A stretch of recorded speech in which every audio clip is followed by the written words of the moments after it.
Entonces, si ustedes me preguntan, en los últimos 4 años, no, últimos no, porque ya estamos en el 2021, en los años del 2016-2019, ¿qué políticas educativas se instalaron? Diríamos, políticas educativas ligadas al neoliberalismo en función de la mercantilización de la educación. Esta mercantilización de la educación tiene estas dos aristas: por un lado, endógenas, de construir justamente y de contribuir a la construcción de una subjetividad mercantil, de una subjetividad ligada al neoliberalismo, de una subjetividad en donde propone, lo plantea incluso el mismo ministro, voy buscando, y por el otro lado,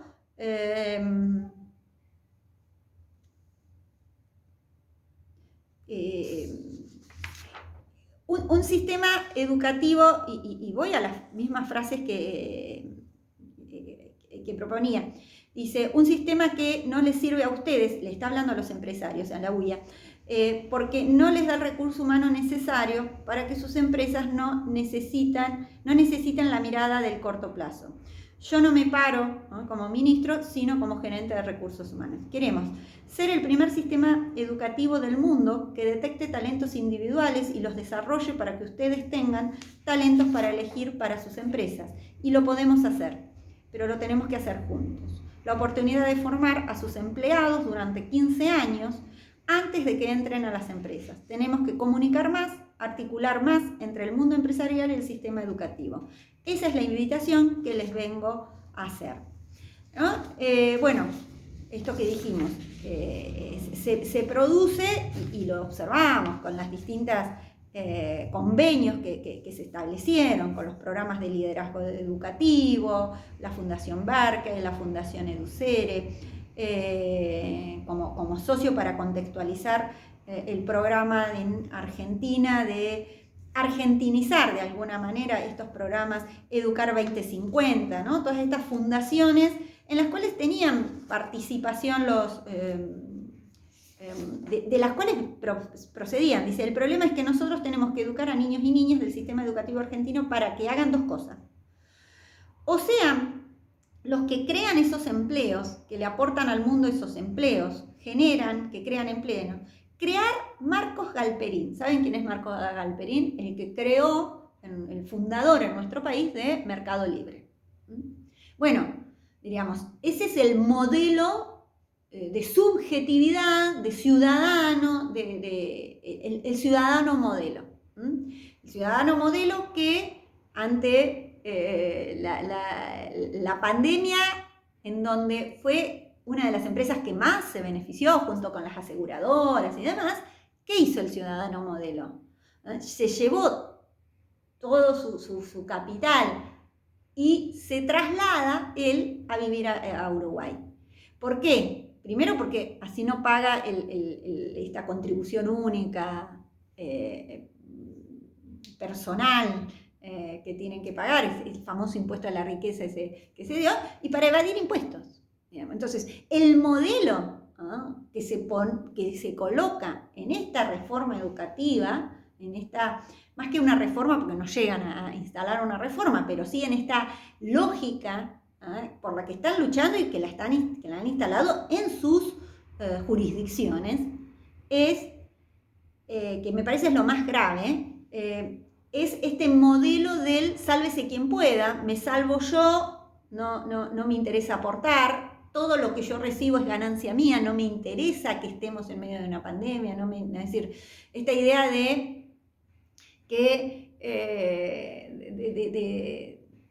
estar anestesiado y desvinculado de la cotidianidad. Ese es el modelo que pretenden formar. Entonces, por un lado, es una educación que forme Marcos Galperinis, y por el otro lado, que uno podría hacer una encuesta en los pasillos de la escuela si les parece que la educación tendría que formar Marcos Galperines, ¿no? Que tendríamos que hacer una reforma educativa en función de ello. Nos podríamos asombrar.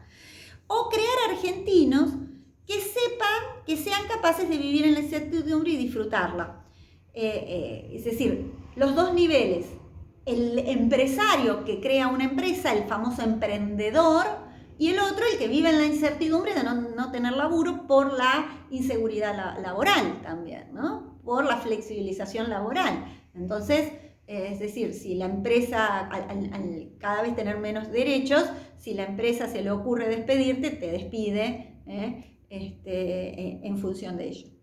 Esos son los dos, eso es lo que sostiene estas políticas educativas que se instalaron y que responden, como decíamos, a una concepción, es decir, son las políticas, las medidas, los convenios firmados, las resoluciones, las reformas curriculares, los contenidos, las definiciones de perfil de estudiante, ¿no? Las estigmatizaciones o las adjetivaciones al grupo docente, las pruebas PISA que permitían. Permiten plantear, bueno, acá hay un problema de calidad educativa. ¿Quién es el que está brindando la educación? El docente. El docente es el que no está capacitado, por eso el estudiante no puede. Entonces, lo que se pretende es, no solo, más allá de descalificar, instalar un sistema en donde el docente se pueda medir en función, ¿no? Como en las empresas, que lo han instalado, en función de su producción, ¿no? Entonces, qué sé yo, voy a hacer un ejemplo muy banal que no existe más, pero en una empresa te pagan en función de cuántas tuercas ajustaste, ¿no? Entonces, si más tuercas ajustás, más salario vas a tener, entonces eso incentiva la producción, ¿no? Ese es el criterio. Bueno, ¿cómo mejoramos la producción en el sistema educativo? Y bueno, aquellos docentes que logran formar estudiantes que tengan buenos estándares medidos en las pruebas PISA, van a ser los mejores docentes. Entonces, de nuevo, el problema es cuál es mi instrumento para hablar de calidad educativa. No estamos en contra de hablar de calidad educativa, sino estamos necesitando plantear cuál es el instrumento que me permite, cuáles son las variables que yo tengo en cuenta para evaluar esa calidad educativa. Eso es lo político, ¿no? Todas esas medidas son políticas específicas. Pero, ¿para qué? Para una concepción de lo político. Eso es lo político, como dice Chantal Mouffe, para cerrar, ya me quedaron muy largos muchos videos, cuando ella dice la ciencia política, que trata el campo empírico de la política, y la teoría política, que pertenece al ámbito de los filósofos, que no se preguntan por los hechos de la política, que sería lo que nosotros tendríamos que trabajar, ¿no? Es decir, esta asignatura es política educativa y yo lo que tendría que brindarles simplemente son las legislaciones, las historias de las leyes, los marcos regulatorios, y hasta ahí llegaríamos. Yo le puse un plus porque desde esta visión esas políticas van a ir modificándose, uno las leyes las puede seguir consultando, sabiendo los espíritus de las leyes, pero uno necesita tener herramientas para comprender y analizar a qué esencia de lo político están respondiendo estas políticas. Observan la distancia. Si quisiéramos expresar dicha distinción de un modo filosófico, es decir, que la política refiere al nivel óntico, mientras que lo político al nivel ontológico, ¿no? Entonces, y acá aparece la tesis de la autora. Mi visión de lo político pertenece claramente a la segunda perspectiva. Para ser más precisa, esta es la manera en que distingo entre lo político y la política. Concibo lo político como la dimensión de antagonismo que considero constitutiva de las sociedades humanas, ¿no? Y acá recupera el conflicto, que, volviendo al texto que yo les mencioné, que no lo vamos a leer, pero que se los mencionaba, en donde plantea y analiza no solo las políticas que se hicieron en estas reformas, sino quizás yo lo que les recomendaría empezar a leer, si quieren leerlo, al texto de Feldberger de la 22 a la 40. Y entonces dice, en base a la lógica del Banco Mundial, podemos identificar un retorno al enfoque sectorial de la política educativa. Pensar que la educación por sí sola puede reducir la pobreza. Dice, de acuerdo con el exministro Bullrich, todos los problemas se resuelven con educación, sin considerar la desigualdad en la distribución de la riqueza. El enfoque sectorial de la política pública es acompañado de un discurso antipolítico y una visión meramente instrumental de la política, ¿no? La política pública se le saca el término de políticas públicas y se habla de gestión, ¿no? Lo que se trata es de gestionar. Entonces los funcionarios son gestores, son gerentes, ¿no? Que son CEOs, que tienen que saber gestionar, ¿no? Y que están al servicio del dueño de la empresa.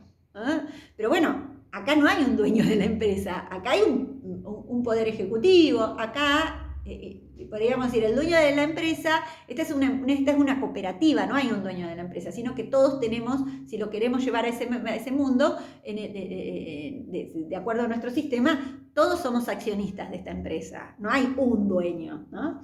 Entonces dice, lo que plantea, dice, lo político deslegitimándolo y de este modo se borra lo que es constitutivo de la política, el conflicto y el antagonismo, ¿no? La confrontación de modelos sociales en disputa. Al eliminar los antagonismos, se vacían las discusiones sobre el proyecto de país, ¿no? Es decir, yo limitarme a decirles que existen las leyes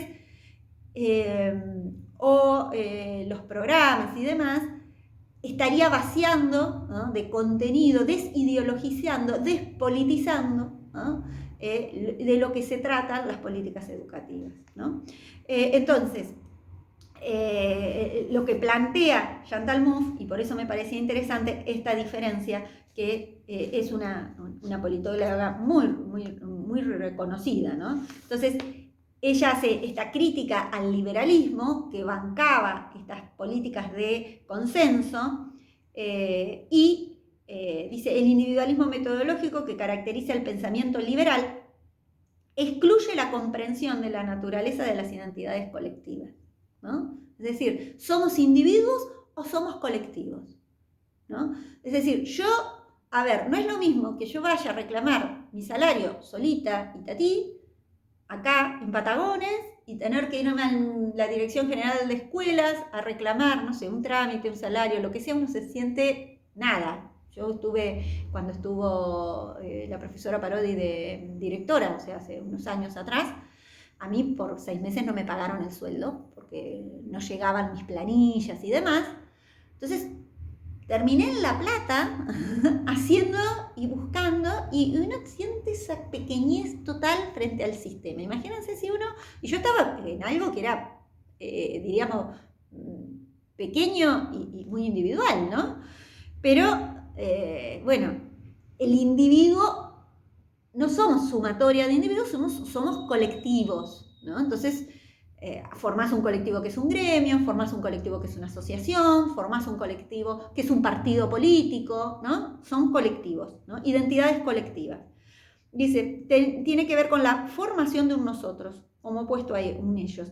Y se trata siempre de formas colectivas de identificación. Tiene que ver con el conflicto y el antagonismo y constituye, por lo tanto, una esfera de decisión, no de libre discusión. Dice, lo político, según sus palabras, dice, puede entenderse solo en el contexto de una agrupación, ¿no? Entonces, dice, toda antítesis, por eso recupera este autor que tiene muy mala prensa, Schmitt, quienes lo hemos estudiado en ciencias políticas, porque, bueno, las disciplinas de ciencias políticas y demás están muy influenciadas por el liberalismo, ¿no?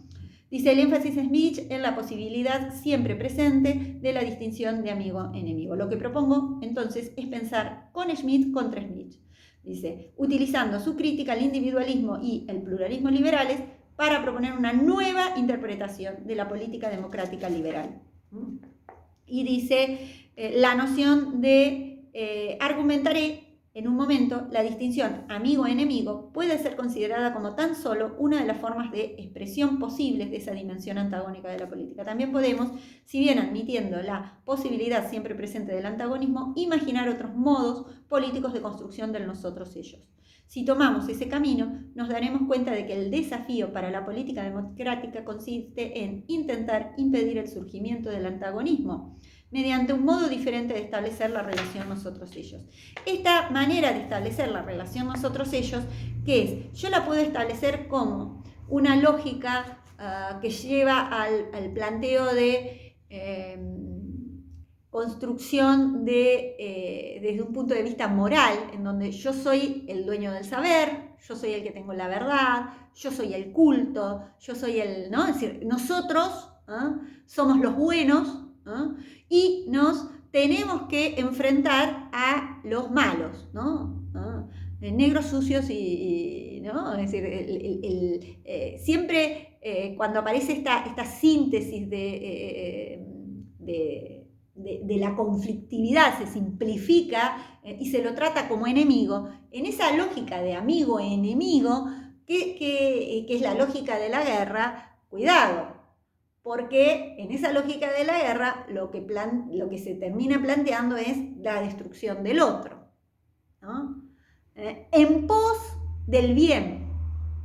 ¿Por qué? Porque ya no es un conflicto de la diversidad de identidades, ¿no? Es decir, distinto es si yo estoy convencido de que no todos pensamos igual, no todos nos planteamos de la misma manera, pero tenemos una base común que es ser seres humanos, que es pensar distinto, pensarlo al otro con voz propia, ¿no? Entonces, si el otro o leotre tiene voz, bueno, me pelearé, me discutiré, pero no está en mí establecer la lógica de la guerra, de la destrucción del otro, ¿no?